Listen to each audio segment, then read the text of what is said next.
Mesdames et messieurs, amis téléspectateurs, amis auditeurs, notre plaisir est grand parce que vous êtes un grand public dispersé sur tout le continent et même en dehors du continent africain, prêt à rester sur ce programme qui s'appelle Ça va chauffer et vous connaissez notre chaîne, la belle radio et télévision, la chaîne panafricaine et internationale. Vous savez que les fêtes nationales, eh bien, on en a un peu partout sur le continent, pratiquement chaque mois, mais le mois d'août, c'est le mois où il y a une concentration très forte.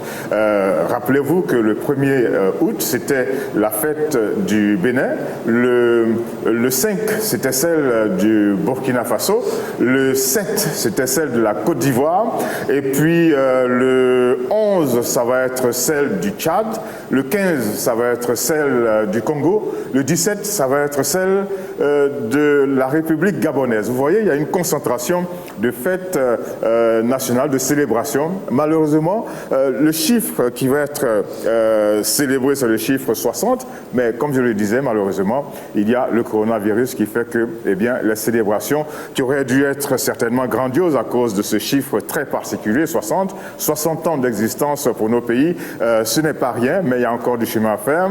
Eh bien, malheureusement, le coronavirus nous oblige à célébrer ces 60 ans de la plus petite des façons. Mais ce n'est pas mauvais, cela permet de faire des économies et on voit que les chefs d'État n'ont plus besoin de se déplacer avec tout leur staff, ils restent en place, ils font des visioconférences et cela est tout aussi efficace. Bien, alors on a décidé de marquer le coup, c'est la fête un peu partout sur tout le continent. Nous, le coronavirus a une très petite emprise sur nous, donc on va faire en sorte que un peu partout, que ce soit au Bénin, que ce soit au Burkina Faso, que ce soit en Côte d'Ivoire ou au Tchad ou au Congo ou au Gabon, eh bien qu'on fasse la fête, n'est-ce pas? Je vais vous dire que je suis en compagnie de Axel sur notre plateau principal. Bonjour Axel. Bonjour Georges, bonjour tout le monde. Alors on va danser Indépendance Cha-Cha. Vous connaissez? Oui. Vous connaissez? Oui. Vous savez chanter ça? Indépendance Cha-Cha. C'est là où je m'arrête, indépendance Cha-Cha. Ben, allez-y voir. Indépendance Cha-Cha. Bon, allez, tout le monde est en piste. On y va, indépendance Cha-Cha. Tout le monde a le droit d'être heureux, même si des fois on met un gros point d'interrogation sur cette indépendance. Allez, on se lâche, on fête, et puis après on va attaquer les sujets costauds qui vont nous permettre de voir que notre société ne marche pas aussi bien que ça. Mais allons-y, indépendance Cha-Cha.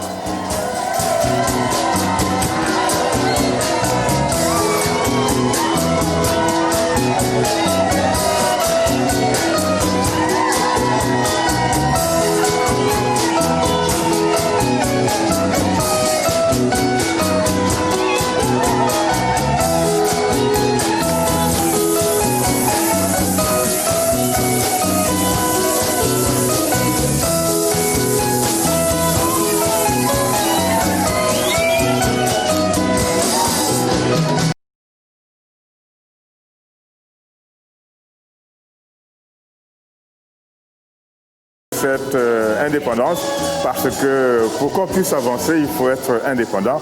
On a eu l'indépendance, j'allais dire, politique, hein, même si on met ça des fois entre griffes, mais il faut la rendre véritablement forte, cette indépendance, et puis il faut pouvoir créer l'indépendance économique, et c'est là que nous allons devenir beaucoup plus solides, n'est-ce pas?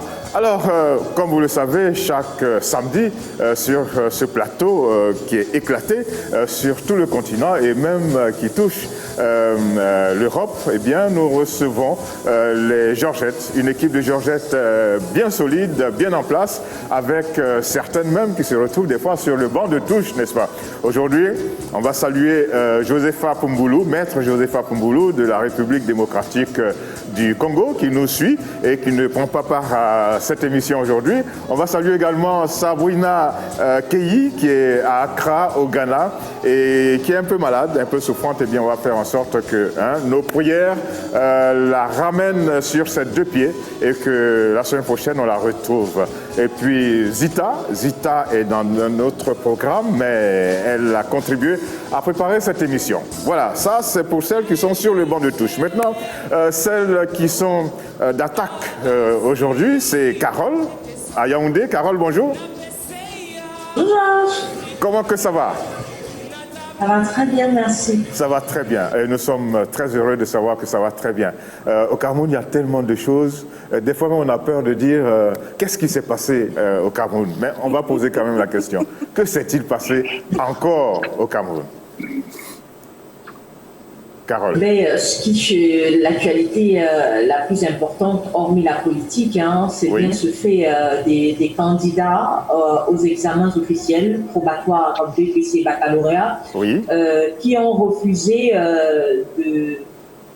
d'entrer en salle de classe avec leur cache-nez. Ah oui? Parce que leur pasteur leur aurait dit que le cache-nez est une œuvre d'un démon, est une œuvre satanique. Donc, comme on leur a dit que sans cache-nez, ils n'entrent pas en salle de compétition, et bien, ils ont accepté, ils ont signé.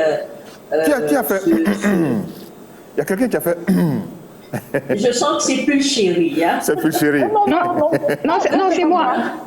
C'est moi. Ah oui, on l'a attrapé. Ça veut On l'a dire, attrapé, c'est tout. ça veut dire encore Bonjour. le Cameroun. Bonjour. Tu as un grand Bassam aujourd'hui? Non, je suis à Abidjan. Je suis à Abidjan, André. Elle a laissé l'air marin, la plage de Grand Bassam. Elle allait s'asseoir à Angré, à Abidjan, c'est ça? Elle était un peu, oui. Apparemment, ça chauffe à Abidjan. Hein. Ah. Oui. C'est le lieu où il faut être, the place to be aujourd'hui. On dit quoi? Alors, the place not to be. Qu'est-ce qui va ou qu'est-ce qui va pas là-bas à Abidjan? Abidjan, tout va bien, ça va. Ça va? Seulement que la nouvelle nous est tombée. Oui, la nouvelle nous est tombée dans la soirée du 6 août, c'est-à-dire la veille du jour de l'indépendance. Oui. C'était un marteau, hein, un gros marteau. Hein. Boum. Oui, un gros marteau. Un gros marteau, on peut le dire ainsi, parce que la nouvelle est tombée.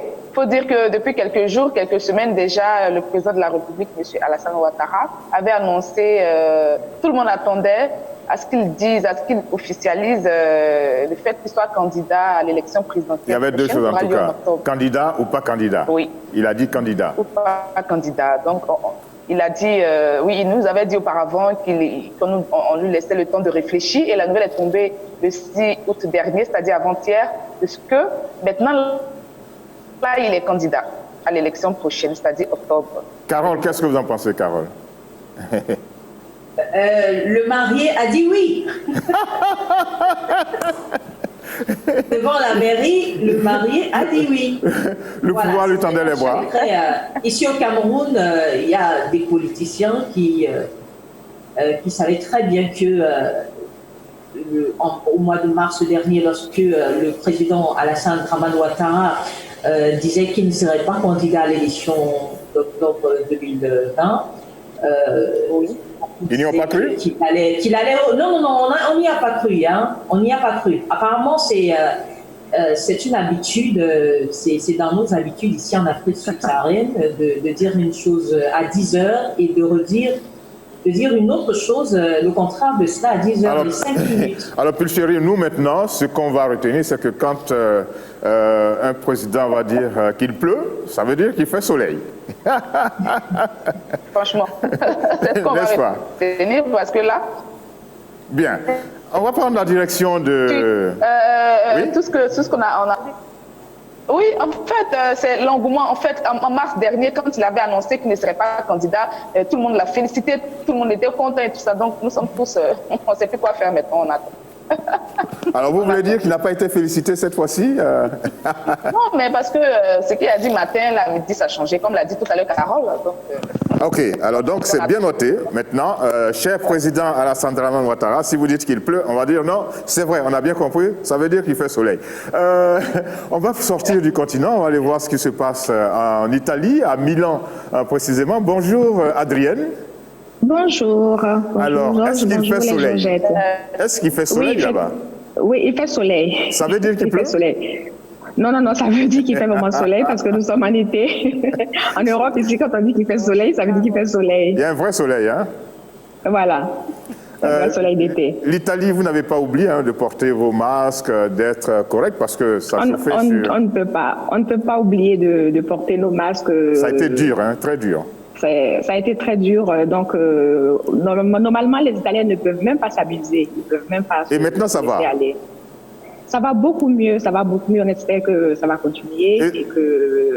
Parce qu'on craint quand même en automne, lorsque les températures vont baisser, on craint que le virus fasse vraiment en surface. Donc, on croise les doigts et puis... Vous savez qu'il y a quelques mois, il y a quelques semaines, il y a quelques mois, je ne sais plus dans quel pays, il y a un bateau qui a été stoppé net parce qu'il transportait des clandestins italiens vers un pays africain. Voilà que les choses sont en train de s'inverser, hein. Ah bon? Oui, ça arrive. Alors, c'est quoi le fait de la semaine chez vous?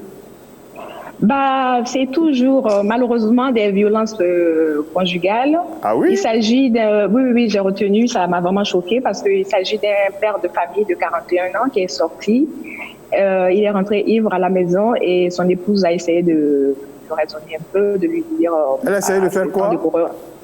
Essayer de lui faire comprendre que par ces temps de coronavirus, qu'il faut vraiment garder les mesures barrières et tout ça. Et lui, il s'est énervé. Elle aussi, elle est mal inspirée. Elle voit son, elle voit son mari qui est ivre. C'est ce moment-là qu'elle choisit pour lui faire la morale. Malheureusement, et lui, elle peut attendre. il s'est laissé aller. Il lui a asséné des coups et le petit de 4 ans qui volait au secours de sa mère a reçu un gros coup de poing dans le thorax. Oh là là. Et comme si cela ne suffisait pas, il a ouvert l'eau chaude du robinet. Oh. Il a pris le bébé de 7 mois et là il a complètement oui, malheureusement. Il se passe de vilaines choses. Il se passe de très vilaines choses en Italie, hein. Pas seulement en Italie, un peu partout. C'est parce que peut-être les autres n'en parlent pas. Là, c'est en Italie. Là, c'est en Italie. Alors, faites attention, les femmes. Si vous voyez que votre mari y rentre ivre, laissez-le dormir tranquillement. Et puis le lendemain, quand il retrouve ses esprits, vous lui faites toutes les remarques possibles. N'est-ce pas? Oui. D'accord? Bien. D'accord. Maintenant, avec votre permission, on dirait que Axel n'est pas d'accord.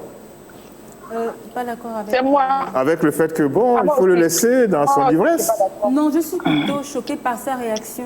Sa réaction? Oui. Mais c'est une réaction sous l'effet de l'alcool. Sous l'effet de l'alcool, brûler le bébé avec de l'eau chaude. Sous l'effet de l'alcool, tout ça. Un coup de poing dans le thorax d'un enfant de 4 ans. Tout ça, c'est sous l'effet de l'alcool. Wow. Donc, madame aurait dû le laisser tranquille. Georges, je pense que... Georges, oui? moi, je me dis que la femme est intervenue ou pas, il aurait réagi pareillement. C'est-à-dire que ça n'a rien à voir avec la femme. Parce qu'il y en a qui... Est-ce que vouloir lui faire la morale, des remarques, pendant qu'il est ivre, est-ce que ça compte, ça peut compter? Non. Donc on le laisse dormir, on le laisse même ronfler, et puis le matin, on lui dit, monsieur, qu'est-ce que vous avez fait comme ça hier? Alors là, il a l'esprit lucide, et puis il peut même présenter des excuses. Mais dans le feu de son ivresse, ok. Le pauvre bébé. Bon, heureusement que ce n'est pas ici, sur le continent africain. Maintenant, permettez-nous de vous présenter, chère Georgette, et chers amis auditeurs et chers amis téléspectateurs. Voilà, oui. Il y a Axel qui donne le ton. La musique qui va avec la présentation. Exactement.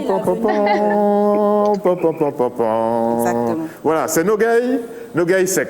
Bonjour Nogaï. Bonjour Georges. Comment que ça va? Ça va très bien et vous? Ça va bien. Alors quand on est aussi bien entouré, ça ne peut que bien aller. Alors vous intervenez à partir de Dakar. Oui, exactement. Comment va Dakar en ce moment?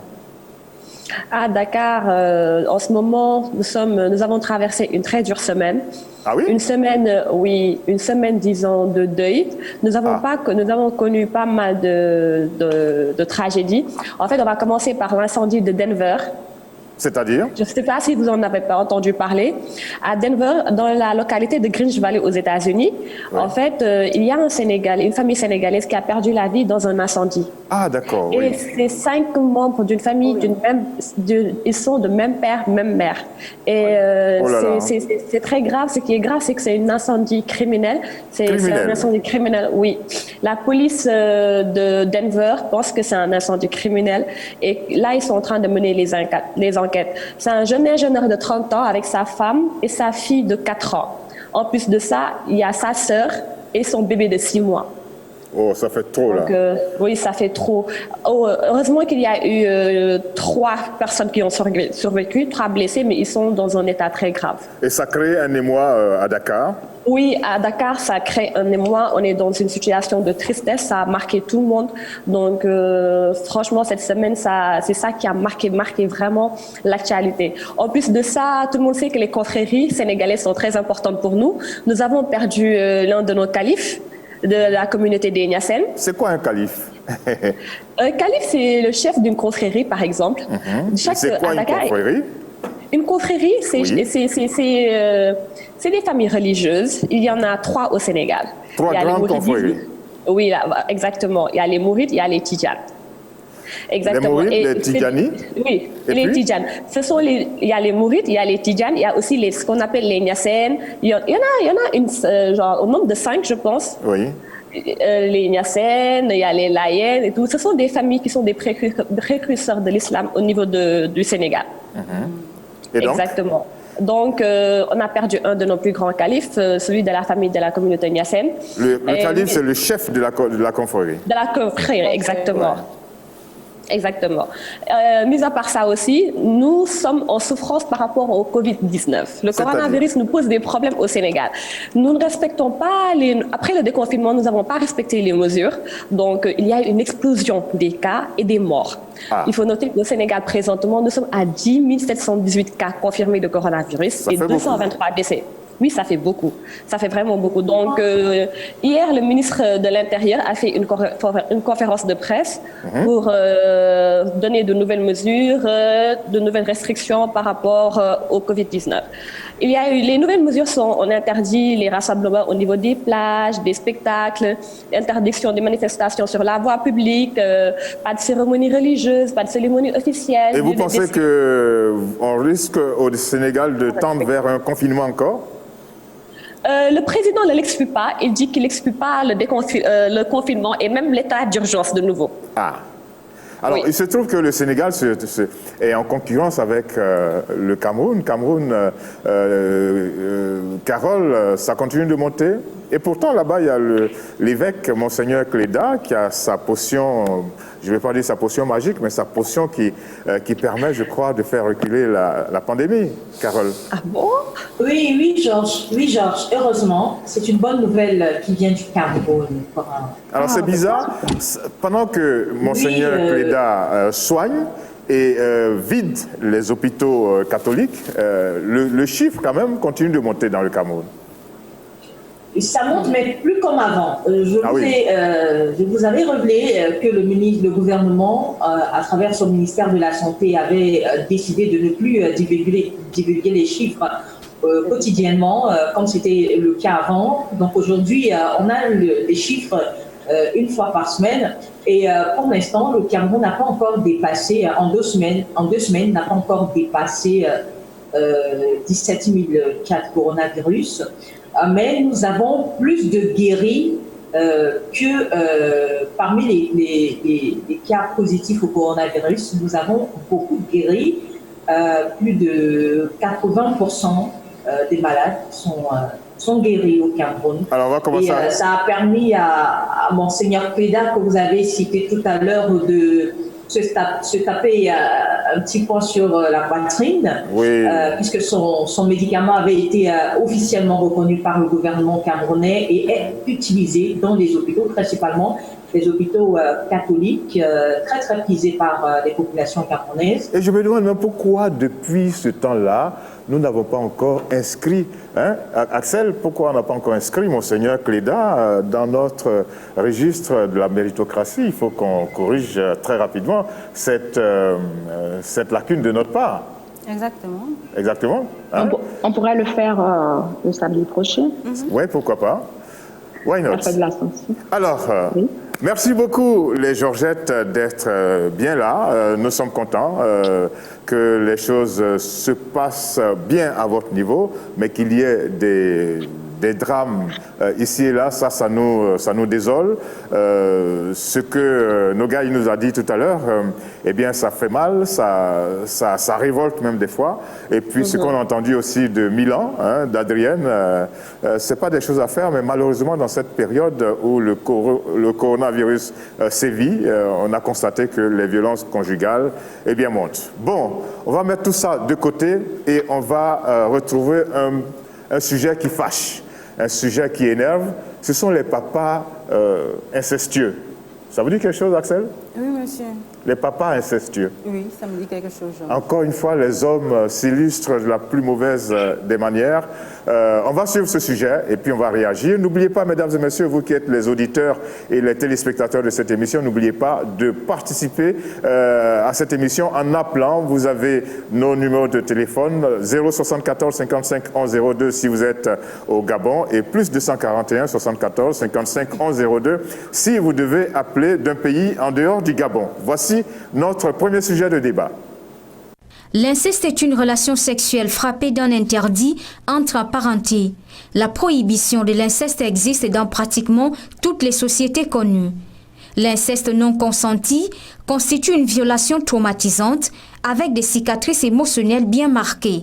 Les séquelles se prolongent partout dans les relations, la sexualité, la confiance, le contact physique, les dépendances, la dépression et la culpabilité.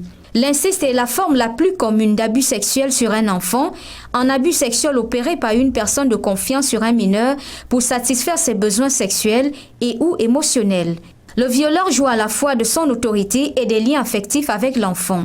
Aucune civilisation dans le monde n'échappe à cette déviation de mœurs. Dans les sociétés africaines, le mot viol est encore moins celui d'inceste entre père et fille, mère et fils, frères et sœurs n'existent pas. Ces mots sont plutôt qualifiés d'actes de sorcellerie. En Afrique centrale, siège de peuple bantou, l'on parle encore des Belé ou encore de Ndoki. Pour les populations d'Afrique centrale, lorsqu'un tel acte se produit et qu'il est rendu public, il entraîne automatiquement la déchéance et la destruction de la famille, car il est censé déclencher des malheurs dans le village avec des épidémies, des mauvaises récoltes, des calamités naturelles et même des morts violentes. En Afrique de l'Ouest, les populations n'ont pas non plus l'équivalent du mot inceste, le qualifient de chiennerie, comme pour dire que l'inceste ne révèle que du monde animal. Anyway, en Afrique, les cas d'inceste sont de plus en plus fréquents et ils mettent en cause généralement un homme qui profite de la naïveté de son fils, de sa fille, de son neveu, de sa nièce, de son petit-fils ou de sa petite-fille pour assouvir ses désirs inavouables.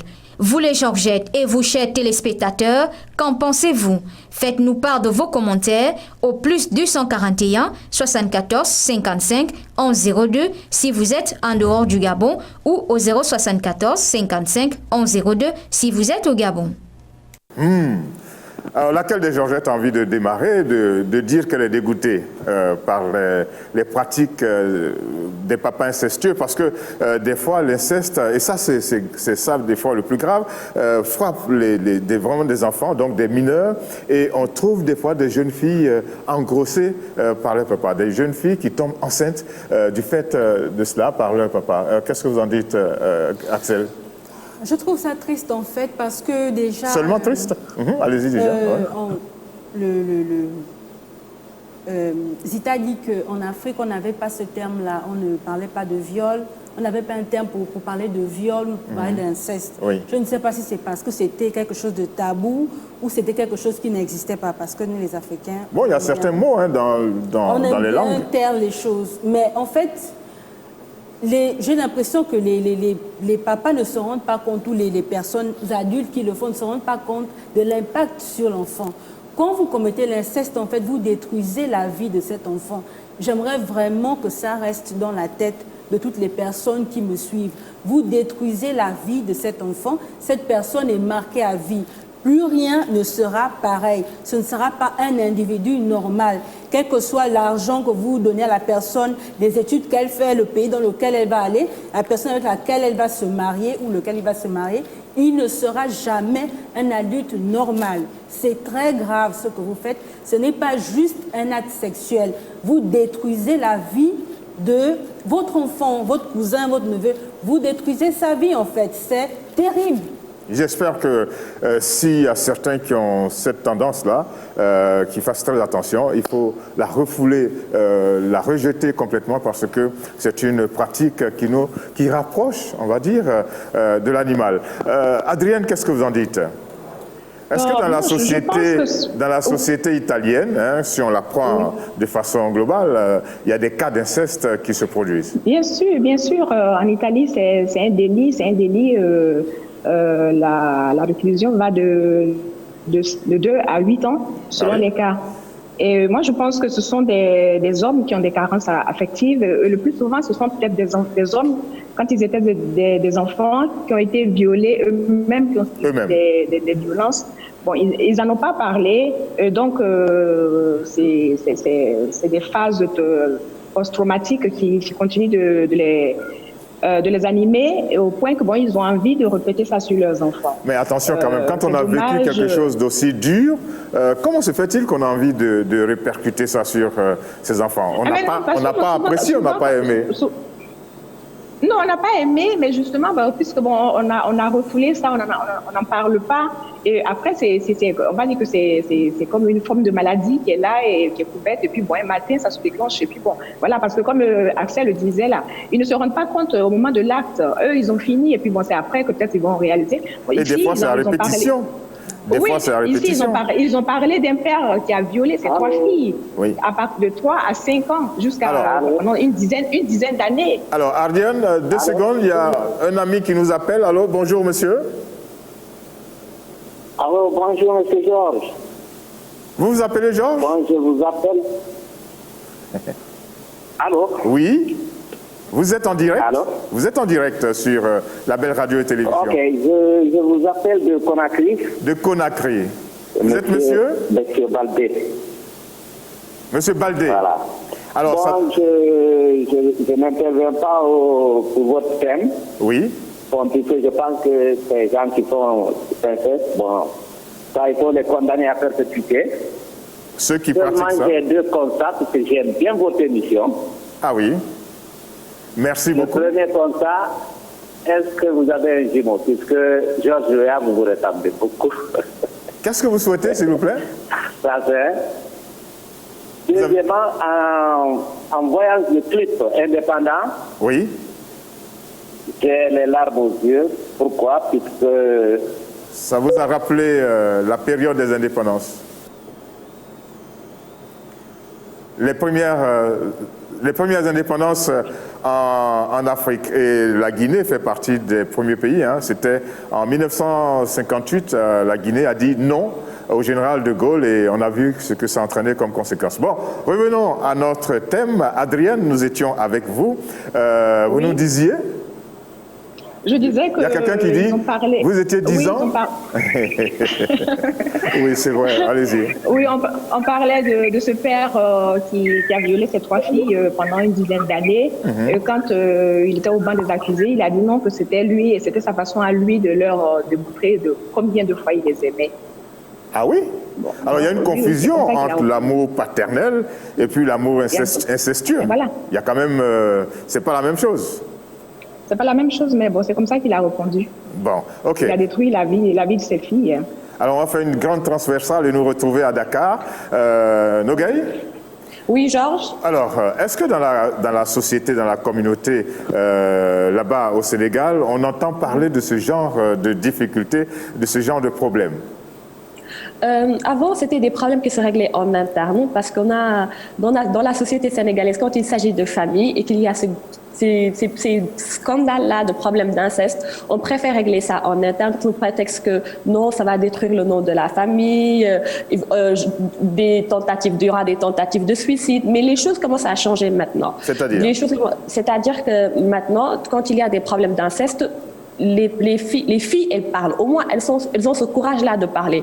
Parce qu'au niveau des écoles, il y a des éducations, il y a des éducatrices qui leur poussent à parler de ce genre de problème à chaque fois qu'il y en a, pour leur dire que c'est des troubles psychologiques qui relèvent du domaine du vice, en fait, que c'est pas quelque chose de normal. Parce qu'en général, les pères qui pratiquent l'inceste, ils réussissent à incarner dans le cerveau de l'enfant que c'est des choses tout à fait normales, en fait, que c'est de l'amour, alors que non, ça relève du domaine des troubles psychologiques, c'est des vices, en fait. Parce que, je vais rebondir sur ce que vous venez de dire tout à l'heure, c'est des choses presque animales, il faut être vraiment dépourvu de raison pour pouvoir faire une chose pareille et détruire la vie de son propre enfant. De la grande perversion. Exactement. Ouais.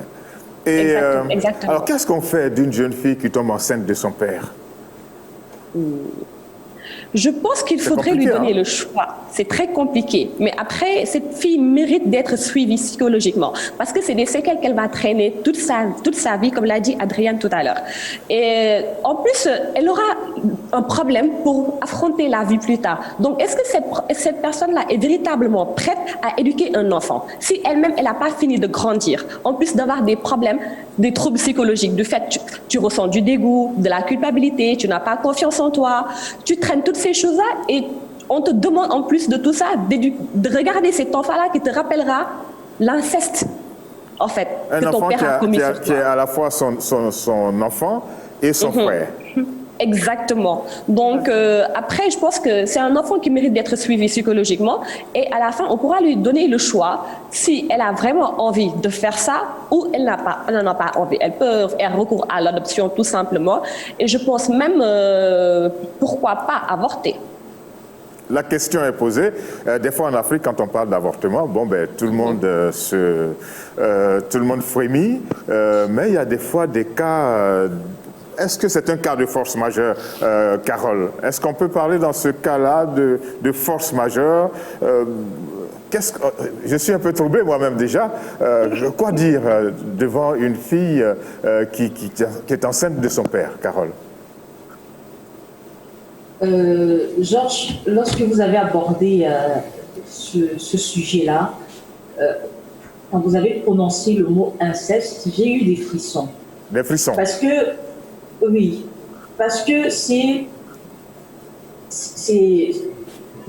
les États ont eu raison de le qualifier, de la qualifier de crime, mais l'inceste est chez nous, c'est un fléau qui... Quand vous dites chez nous, c'est en Afrique ou au Cameroun? Tout juste. C'est dans le monde entier. Dans le monde entier. Dans le monde entier, oui. Et en Afrique encore, où la parole est difficile, où il y a le respect de l'aîné, c'est-à-dire ton père c'est ton aîné, ton frère aîné c'est ton aîné.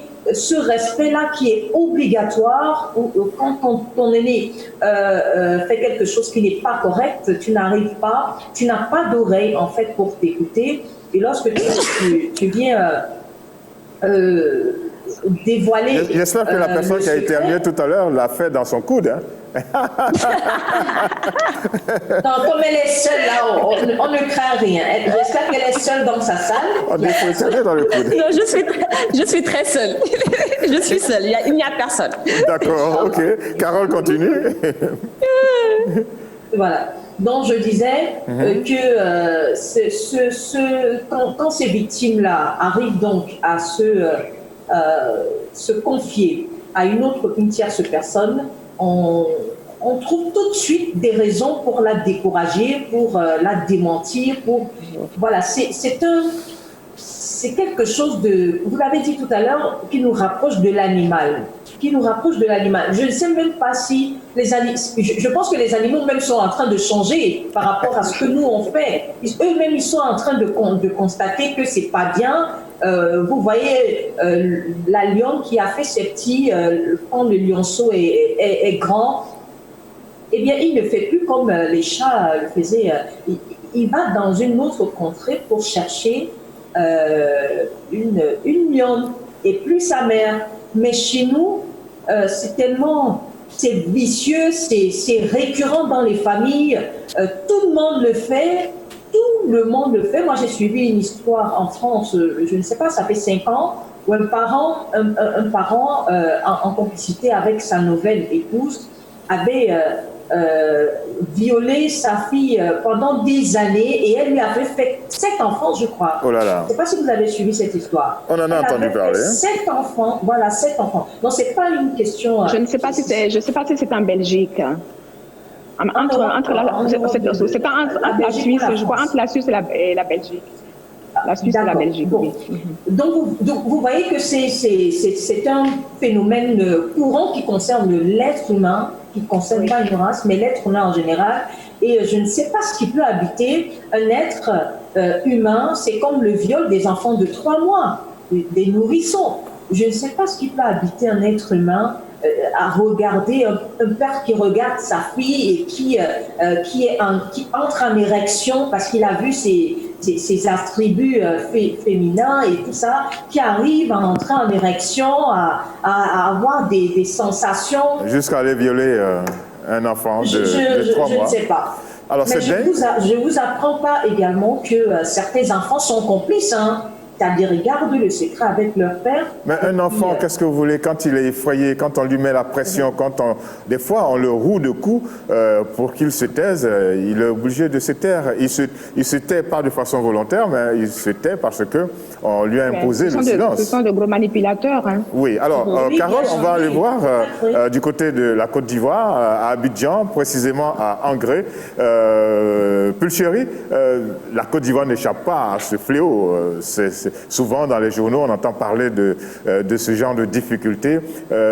Alors, qu'est-ce qu'on fait? Selon vous, il faut faire quoi? Qu'est-ce qu'il faut faire pour que, peut-être qu'il va être difficile de le faire disparaître, mais le ramener à sa plus petite expression, Pulchéry? Oui, Georges, merci beaucoup pour ce sujet parce que c'est un acte affreux et c'est très courant ici en Afrique. La Côte d'Ivoire n'échappe pas, bien sûr, parce que il y a récemment une petite fille petite fille de 3 ans qui avait été violée par l'époux de sa tante. C'est parce que vous avez appris ça, la petite Grâce. Une fille de 3 ans. Chaque jour, il y a une petite violée par l'époux de sa tante. C'est-à-dire que de sa tante. C'était à Tumodi. Et puis après, quand ça s'est passé, c'est-à-dire que la petite n'a pas perdu la vue sur le coup. Donc il y a un groupe de bénévolat qui a décidé de prendre cette affaire en charge, d'aller récupérer la petite de Tumodi à Abidjan pour pouvoir interner dans une clinique pour qu'elle subisse 2 opérations. C'est-à-dire que ce fou-là, excusez-moi pour le terme, c'est-à-dire qu'il a violé la petite le terme est combien? de tous ses organes. Il a détruit son appareil génital et par derrière aussi tout était détruit. Donc c'était vraiment, vraiment affreux. Et elle a subi une première opération et puis elle devait subir 3 opérations. La seconde, c'est au cours de la seconde opération qu'elle est décédée, malheureusement. Alors c'est dingue, hein, déjà. Le viol, c'est grave. Sur des enfants, c'est encore plus grave. Et avec le sceau de l'inceste, c'est terriblement plus grave. Je ne sais même pas comment caractériser cet acte-là. Vous pensez qu'on peut faire quelque chose? Je partage l'avis de notre Georgette du Sénégal, c'est-à-dire qu'il faut emmener les enfants à parler. Il faut emmener les femmes à parler parce que les femmes aussi ont un rôle à jouer dans tout ça. Parce que très souvent, les hommes, là, ils s'abattent sur les enfants de leur épouse. Ils font aussi avec leurs propres enfants, mais c'est un peu rare. Donc, justement, la journée du 8 mars, c'était pas seulement porter le pain uniforme, c'est organiser beaucoup de sensibilisation, emmener les enfants à parler. Parce qu'ils le font avec de petites filles et de petits garçons aussi. Et moi, j'ai bossé dans une boîte où l'une de mes collègues a subi ce traumatisme-là, c'est-à-dire qu'elle se faisait abuser par son père. Son père, mais pas seulement son père emmenait à la maison des collègues aussi qui couchaient avec elle. Oh là là. Et vraiment, elle est au travail des fois et puis ça la prend comme ça. C'est qu'il fallait qu'elle voie des psychologues. Elle avait un psychologue à Paris qui l'appelait pour faire comme ça des appels vidéo. Et puis aussi un autre psychologue à Abidjan. Donc c'est vraiment des faits qui sont réels. C'est-à-dire qu'on vit avec des personnes qui subissent pas mal de méchanceté dans leur famille. C'est vraiment condamnable. Alors, on parle beaucoup d'affaires sociales. Mais il faut emprisonner la personne et puis, je ne sais pas. Sinon, c'est inacceptable. Et nous avons des psychologues dans chacune de nos villes et on va demander à ces psychologues-là d'organiser des campagnes de sensibilisation pour que ce fléau baisse. Et puis nous avons choisi un morceau au Cameroun qui dit, c'est un titre qui est clair et net, « Ta fille n'est pas ta femme ». Ta fille n'est pas ta femme, c'est un morceau de X Mayela. J'espère que ce morceau va interpeller également tous ceux qui ont cette vilaine tendance, qui se laissent aller à ces pulsions. On ne sait pas comment qualifier ce genre de situation.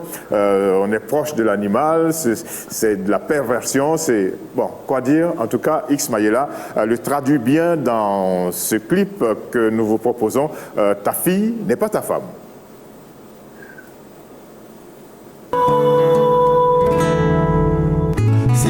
La petite que tu as laissée la dernière fois. Oui. Il attendait que tout le monde... C'était un besoin d'être mieux équilibré, faire en sorte que ce fléau de l'inceste soit réduit à sa plus simple expression est notre objectif aujourd'hui.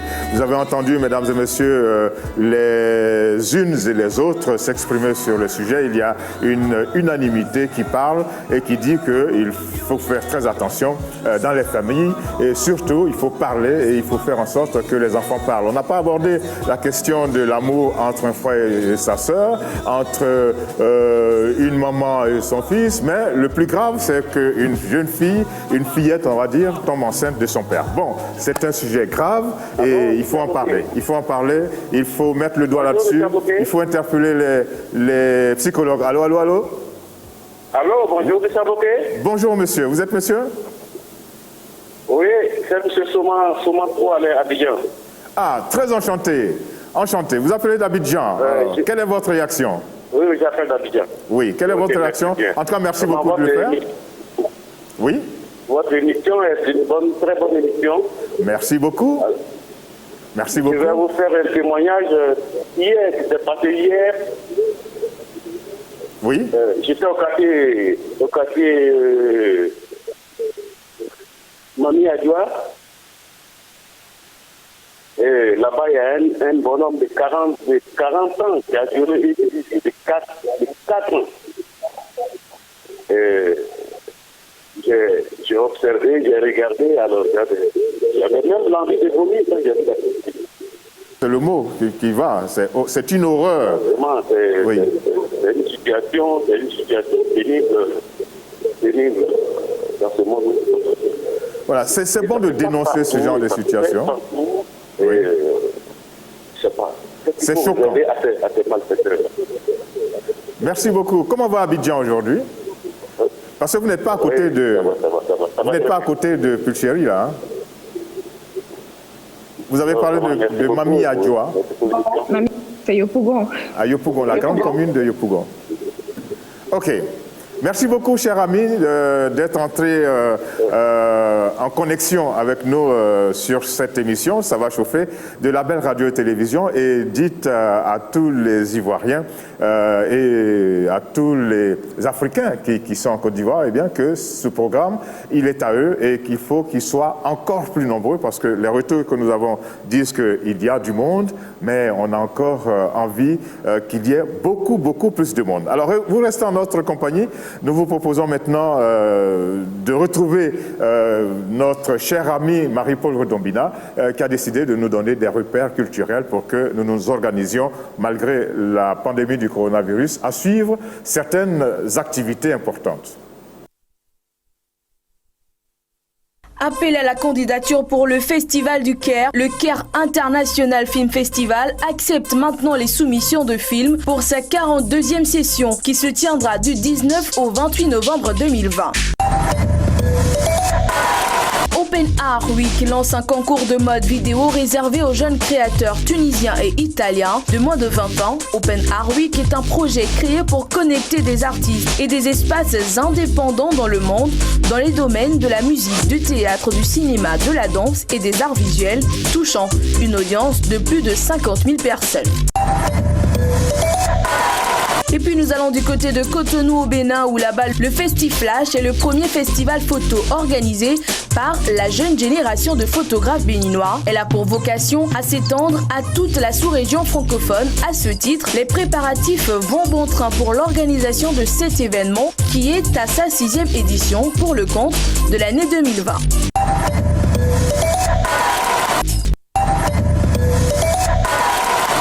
Donne-moi la suite de ce proverbe.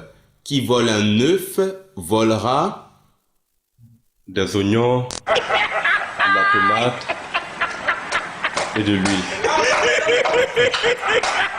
pour faire une omelette.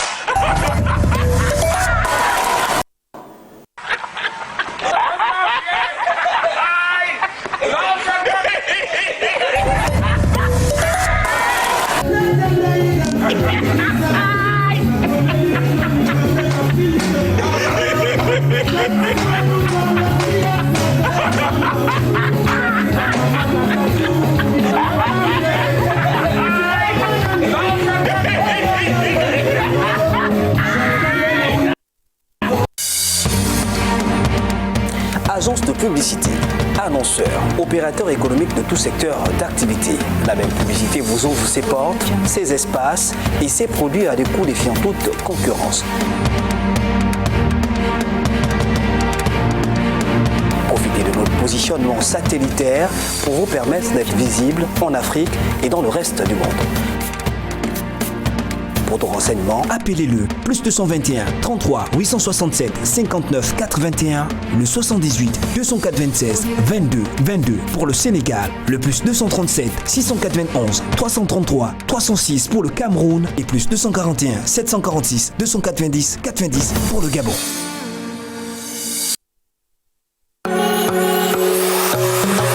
Août 2017, août 2020, Label TV, 3 ans déjà.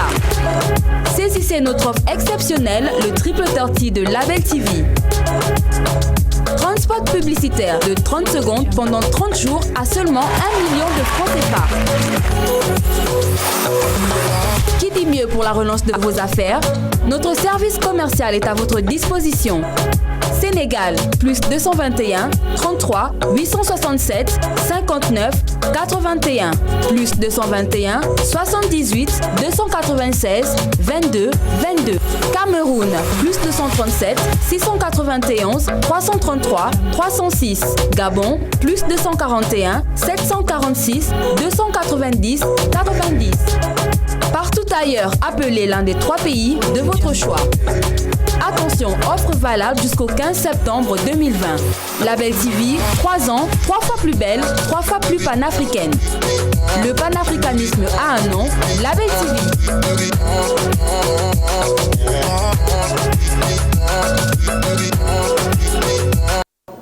Et mesdames et messieurs, si je vous dis OMS, Organisation mondiale de la santé, beaucoup vont se fâcher. L'OMS a regardé l'Afrique de haut. L'OMS s'est comporté pas très bien pendant cette pandémie du coronavirus vis-à-vis de l'Afrique. L'OMS n'a pas pris en considération les propositions de potions, de traitements de l'Afrique. Eh bien, l'OMS est en train de se ressaisir et nous avons décidé pour cela de mettre l'OMS dans notre méritocratie, de l'inscrire dans ce registre et de dire bravo, enfin l'OMS tient compte de la pharmacopée traditionnelle africaine.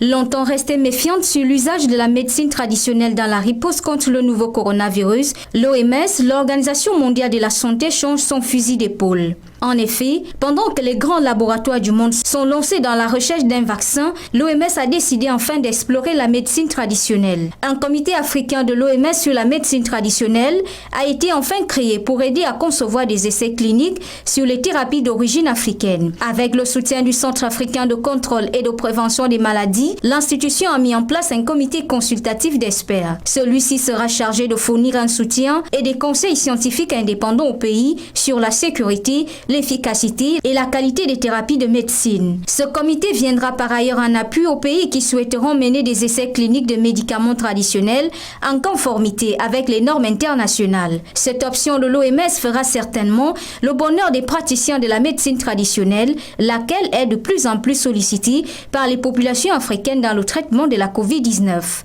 L'Organisation mondiale de la santé admet ainsi avoir reconsidéré son opinion sur cette forme de médecine du fait qu'elle est utilisée par environ 80% de la population africaine. L'intérêt pour la médecine traditionnelle en tant que traitement potentiel contre la COVID-19 est croissant en Afrique, a soutenu Dr Moati Disso Moati, directrice régionale de l'OMS pour l'Afrique. En tout cas, merci beaucoup. Merci beaucoup. L'OMS enfin reconnaît que l'Afrique existe. Et comme on dit, allons seulement. L'Afrique va finir par s'imposer. Et là, ça commence à aller. Et ça va être comme ça dans pratiquement tous les domaines. J'ai envie d'avoir votre sentiment, Nogueï. Qu'est-ce que vous en pensez? L'OMS, enfin, on peut le dire plusieurs fois ce mot enfin, reconnaît que cette pharmacopée africaine, la médecine traditionnelle africaine existe. C'est quelque chose à féliciter, je trouve, parce que du moment que 80% de la population africaine ont recours à la médecine traditionnelle, mais pourquoi pas ne pas normaliser et suivre un protocole vraiment strict pour faire des essais cliniques et faire ça dans les règles de l'art? Je trouve qu'il était vraiment temps d'étudier cette solution. Mais après, ça me laisse un peu sceptique quand même. Parce que en fait, depuis le début, c'est tout le temps des oui, non. Et quand on suit l'exemple du Madagascar, par exemple, avec le Covid organique, ils ont commencé à commercialiser ce produit sans l'avis vraiment probant de l'OMS. Et je pense qu'il y en a certains qui disent que, j'ai suivi pas mal d'auteurs qui disent que c'est parce qu'ils veulent avoir un contrôle. En fait, exercer un contrôle sur l'Afrique. C'est pour ça qu'ils ont pris les choses en main avant que ça ne se fasse de nous-mêmes par nos propres chercheurs et scientifiques. Donc, en attendant, nous, on prend les choses en main. Comme Madagascar le fait, comme Monseigneur l'évêque Cléda Carole le fait. C'est-à-dire, nous prenons les choses en main. C'est vrai que si on a la reconnaissance de l'OMS, l'Organisation mondiale de la santé, c'est bien, mais si l'OMS ne veut pas nous reconnaître, on continue de faire comme Monseigneur Cléda Carole. Exact. Oui, Monseigneur Cléda n'a pas attendu le hockey de l'Organisation mondiale de la santé pour chercher et trouver son médicament contre la COVID-19, puisque c'est aujourd'hui un médicament, ce n'est plus une potion.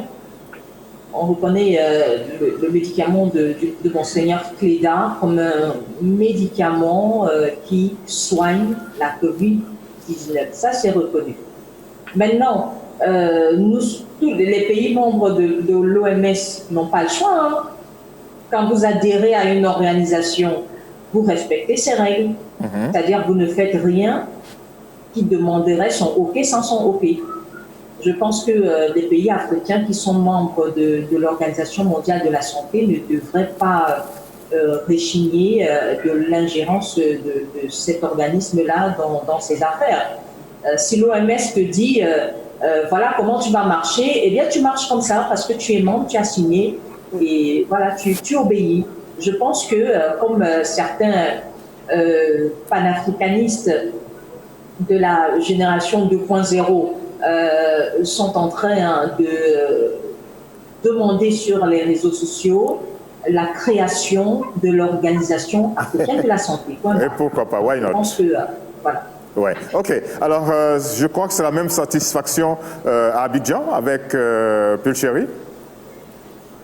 Satisfaite que l'OMS enfin reconnaisse notre médecine traditionnelle africaine?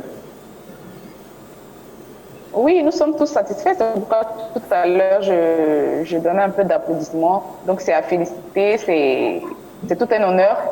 Mais il faut dire que même si c'est une décision qui devait se prendre depuis fort longtemps, avec l'avènement du coronavirus qui a fait pas mal de dégâts. Donc, c'est la bienvenue. C'est une meilleure décision. Nous, on dit bravo à l'OMS et puis de continuer comme ça. OK. Voilà. Félicitations OMS. Pareil, même avis, Axel. Mais il faut dire que les Africains ont besoin des fois de défoncer des portes pour se faire reconnaître.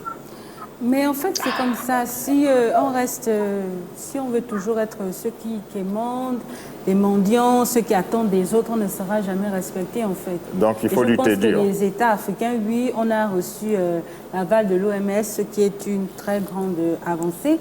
Mais il faut aussi que les États africains, les autorités africaines aient un regard sur ce que l'OMS fait de notre médecine, en fait. Et Adrienne, il paraît qu'en Europe, comme les Européens, ils savent que les Africains sont les moins touchés par la pandémie du coronavirus, eh bien, ils les suivent maintenant dans les supermarchés, dans les magasins, pour voir qu'est-ce que les Africains achètent pour consommer, et ils achètent la même chose. Et je crois que c'est ce que finalement l'OMS est en train de faire. On m'a dit que c'est ce que l'OMS est en train de faire actuellement. Mais là, moi, je n'étais pas au courant. Je n'étais pas au courant de ça. Personne m'a suivi. Ah si, personne m'a suivi encore. On m'a dit, dans les supermarchés. On me l'a dit. On dit que les Européens, en tout cas, comme on dit en Afrique, les Blancs, maintenant quand vous entrez dans un supermarché ou dans une boutique en Europe, eh bien, si vous êtes un Black, un Africain, ils vous suivent pour voir ce que vous prenez, et parce que dans leur tête, eh bien, c'est ce que vous consommez qui fait que vous n'attrapez pas le coronavirus. Non, ça, je ne le savais pas. Ah bon. Mais par contre, attention. Ce que je peux, oui, ce que je peux vous annoncer, c'est que hier déjà, au niveau de l'Italie, bon, ils ont déjà fixé la date, c'est-à-dire à partir du 24 août, ils vont commencer à tester le vaccin. Et comme c'est une course contre le temps, parce que les États européens, par exemple, il y a celui qui veut être le premier à pouvoir produire les vaccins, donc qui va imposer le quota, et puis bon, voilà, qui devient peut-être la première puissance. Donc, il y a cette bataille-là qui est en dessous, mais à partir du 24 août, dès que j'aurai d'autres informations sur le vaccin, comment est-ce que l'homme réagit et tout, bon, voilà, je donnerai d'autres informations. D'accord. Maintenant, au niveau de l'Afrique, je crois que pour nos États, c'est une très belle chose. Je sais aussi que l'OMS a déjà fourni des ressources financières et tout ça pour aider ces pays qui font partie de ces projets. Ma petite crainte, comme en Afrique, on sait que la corruption est très dense, que ces ressources financières soient vraiment utilisées à bon escient et que vraiment qu'on démontre que nous sommes capables vraiment de renverser la situation. Parce qu'il le faut maintenant. L'Afrique frappe fort. Ok.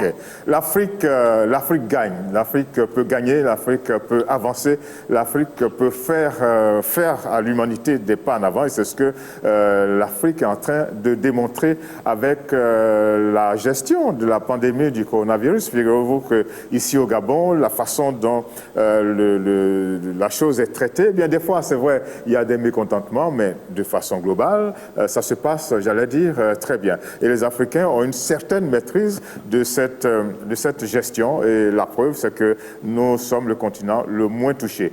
Et puis, il va falloir donc continuer de se battre, faire en sorte que nous soyons connus, reconnus et respectés. Nous allons continuer notre émission, et j'ai envie de donner la parole à Carole. On a dit, il se passe tellement de choses au Cameroun, on va faire comment? Alors, il s'est passé des choses terribles, vous les avez annoncées un peu tout à l'heure en début d'émission. Certains fidèles, candidats aux examens du bac et du bac probatoire, décident de ne pas porter leur cache-nez, leur masque. De quoi s'agit-il exactement, Carole? Oui, ce sont des fidèles de l'église tabernacle ou le tabernacle de la liberté, une église dite de réveil, comme il y en a énormément aujourd'hui en Afrique. Voilà, le pasteur ou le gourou, comme on le dit déjà aujourd'hui, après ce scandale-là, a demandé à ses fidèles de ne pas croire au coronavirus et de ne pas arborer le cache-nez si il leur était demandé dans leur centre d'examen. Et pourtant, il y a des pasteurs. Il y a des pasteurs qui sont morts du coronavirus. Alors, on va demander à Bill de nous amener votre sujet, parce que vous avez traité ce sujet-là, de nous l'amener sur notre plateau, de faire en sorte que tout le monde l'entende et le voit. Et puis, à la suite de ça, nous allons nous remettre à discuter comment se fait-il qu'aujourd'hui, avec le coronavirus, des pasteurs, des hommes dits de Dieu, peuvent demander à leurs fidèles de ne pas porter le masque. Ça crée une confusion.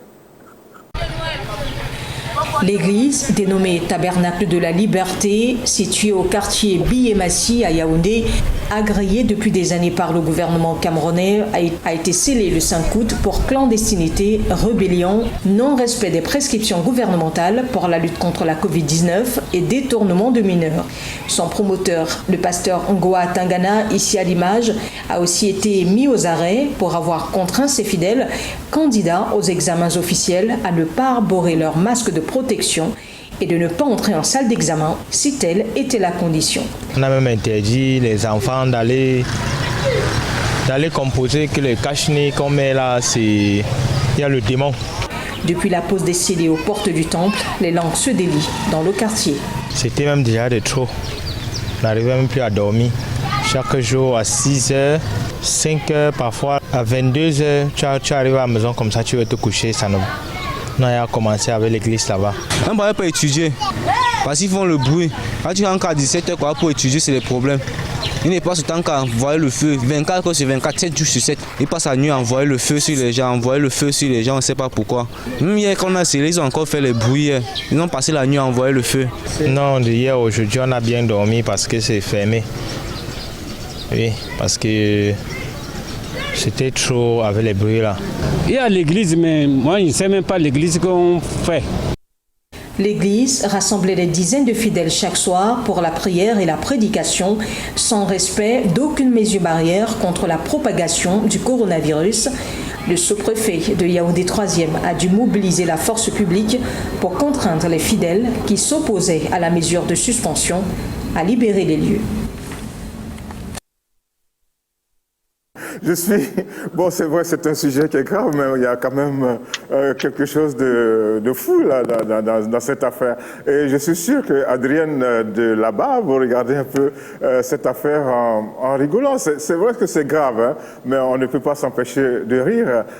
On envoie le feu toute la nuit, le feu, et puis on demande aux jeunes gens d'aller à l'examen sans leur masque. C'est dingue, hein, c'est fou, cette histoire de religion des fois. On transgresse des règles les plus élémentaires et puis on amène les jeunes gens au casse-pipe.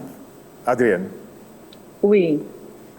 Vous avez eu à rigoler quand, malheureusement, pendant que le sujet de Carole passait. Moi, j'étais mort de rire. Envoyer le feu chaque nuit. Oui, envoyer le feu chaque nuit, à tout instant.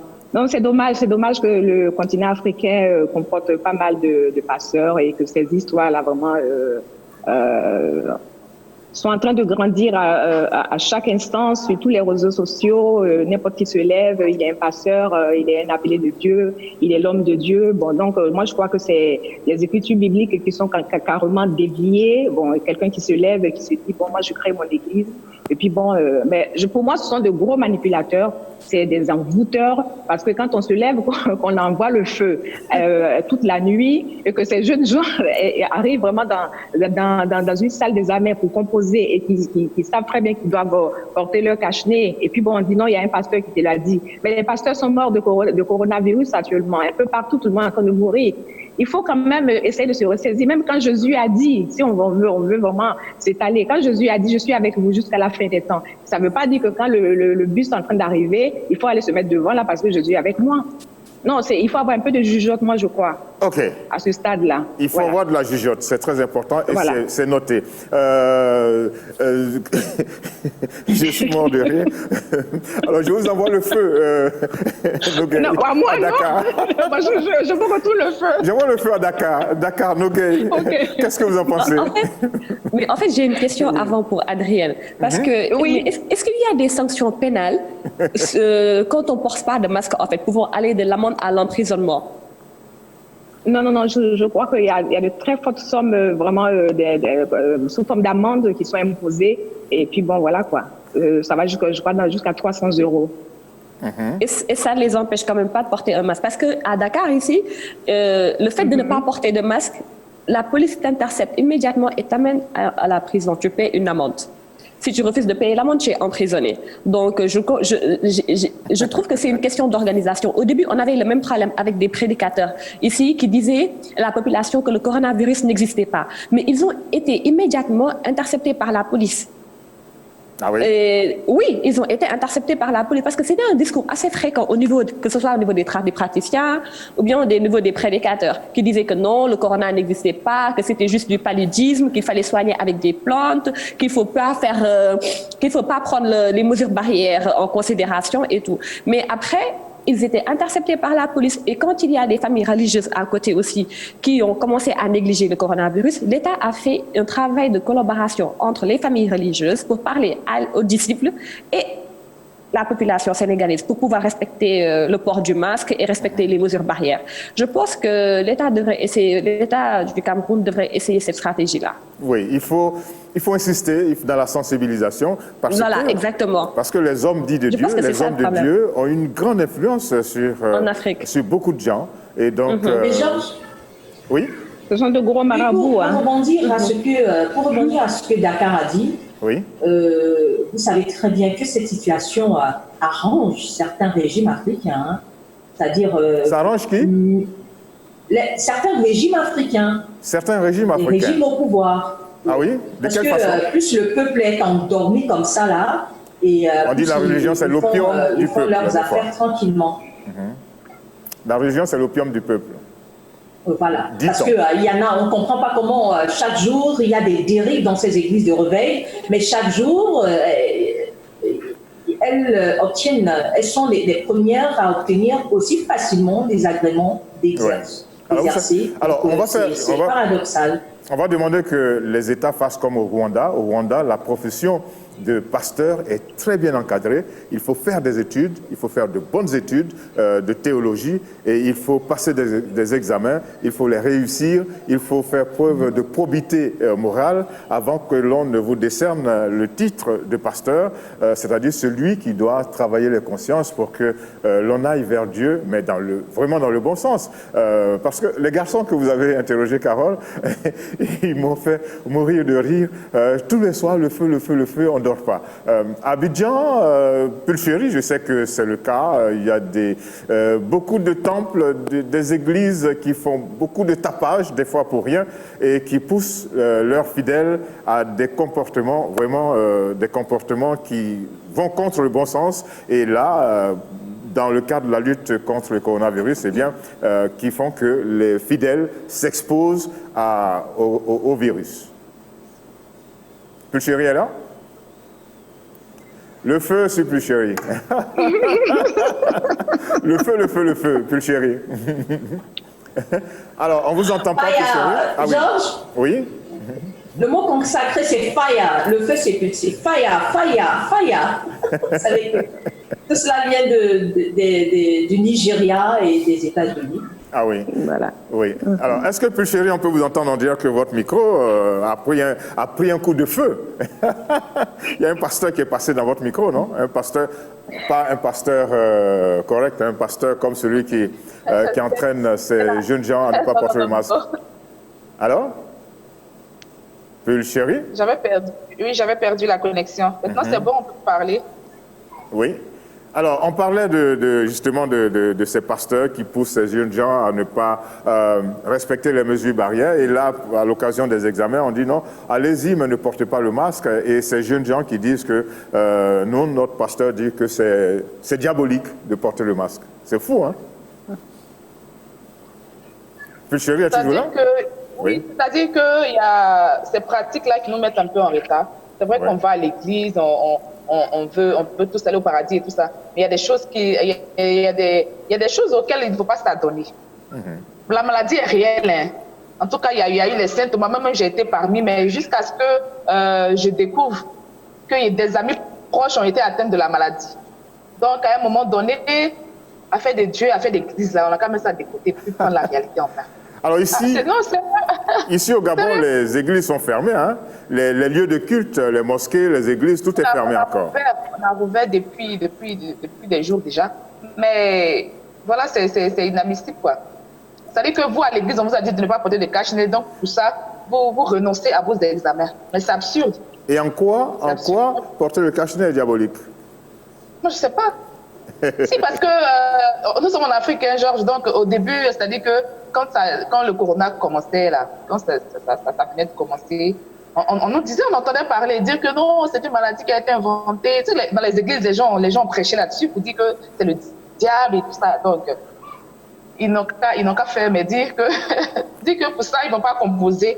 Parce qu'on leur a dit de porter le cache-nez, eux, ils ne sont pas pour, donc ils ne vont pas composer. Moi, je trouve ça assez bête.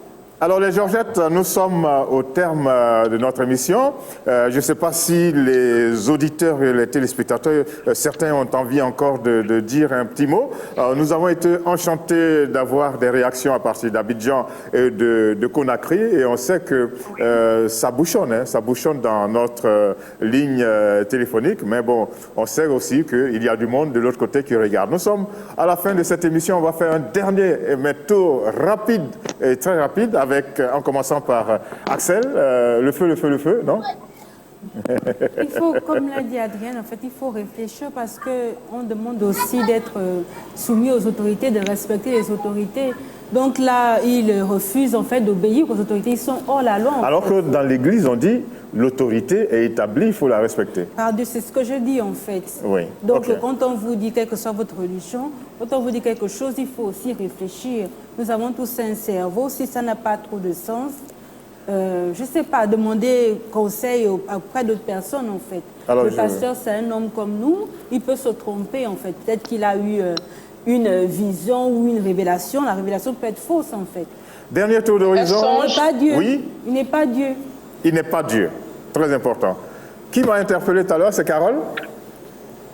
Ou c'est Pulchéry? Oui, en fait, bon. On est en train de fermer, de boucler, Carole. Je dis, il y a un certain lavage de cerveau, ne l'oublions pas. Oui. J'ai l'impression que ces pasteurs vont dans la même école, l'école où on apprend l'hypnose, parce qu'ils hypnotisent leurs fidèles. Les fidèles n'ont plus de personnalité, ils ne croient plus en rien. C'est le pasteur qui est dans la tête, ils réfléchissent avec le cerveau du pasteur. Donc, il y a un certain lavage de cerveau et les gouvernants devraient, parce que ça c'est un fléau, hein. Il faut que les gouvernants africains essayent de mettre le doigt là-dessus, qu'ils oublient un peu leurs intérêts personnels pour dire, comme les églises endorment le peuple là, nous on peut faire tranquillement notre business. Non, les pays, chaque État appartient à tous ses citoyens. Il faut pas perdre parce que la population, c'est l'avenir d'un pays. Vous avez une population zombifiée comme ça, je ne sais pas où vous voulez mener c'est pas intéressant du tout. En tout cas, merci beaucoup, Carole. Je vous souhaite un très bon week-end et je vous conseille de mettre le feu. Vous me permettez de souhaiter un bon week-end à quelques personnes? Moi, je commence par dire bon week-end à Gisèle, notre comment on va dire ça, très fidèle téléspectatrice au Cameroun. Oui. Donc, allez-y aussi. Voilà, merci. Merci. Je dis, je souhaite un bon week-end également à mes deux petits toutous. Ah oui? Je ne sais pas si... voilà, mes Georgettes ont pu... ils ont fait un petit désordre au début. Donc, on a apprécié. Je leur fais un coucou, Kate et William. Je leur fais un coucou. Voilà, c'est comme ça la folie ici. Si je ne vais pas les bâtons, ça ne peut pas se passer. Je souhaite aussi un bon week-end à un avocat de renom qui a pris la cause anglophone à bras le corps. Il a perdu son épouse de suite d'accouchement difficile. On peut avoir son nom? Une pensée pour lui.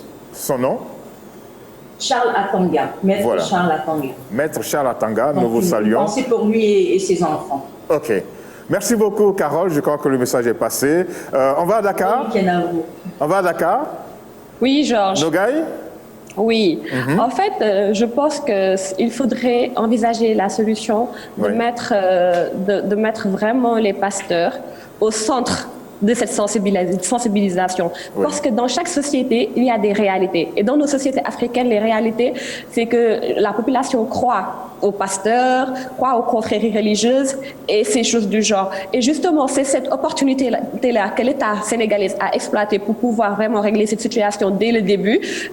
Ici, au Sénégal, par exemple, quand le coronavirus venait de débuter, le guide religieux, le chef de confrérie de la communauté mouride, a donné 200 millions pour construire un centre pour accueillir les malades du coronavirus. Et ça, c'est très important.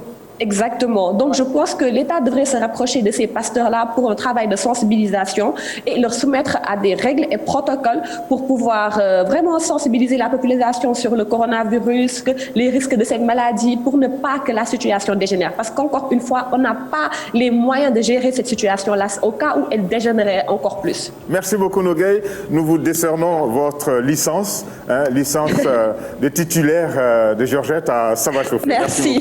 Et puis, Georges. On part en Angleterre. Je vous remercie. J'ai failli dire en Angleterre, on part en Italie. Adrienne? Oui.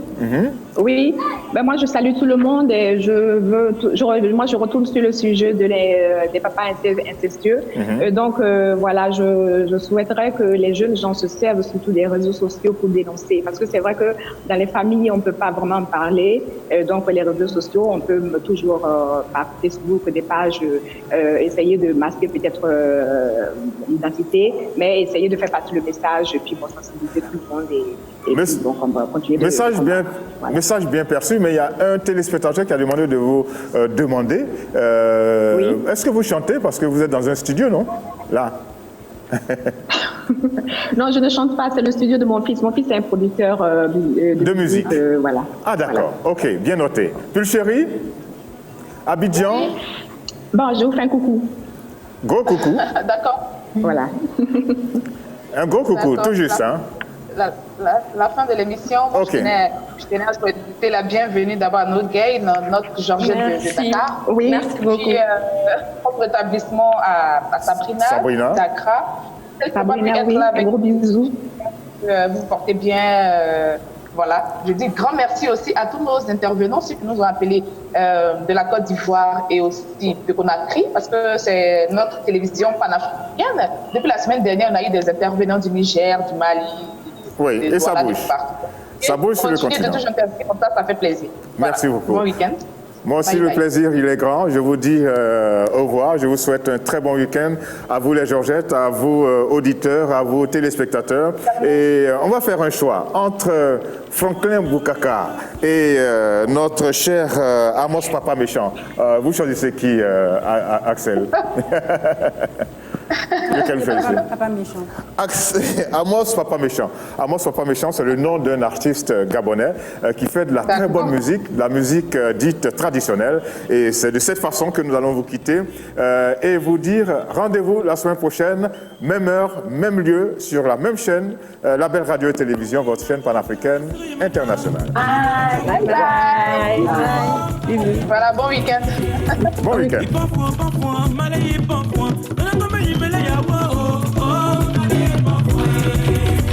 Ipa kwa bode za memele ya wo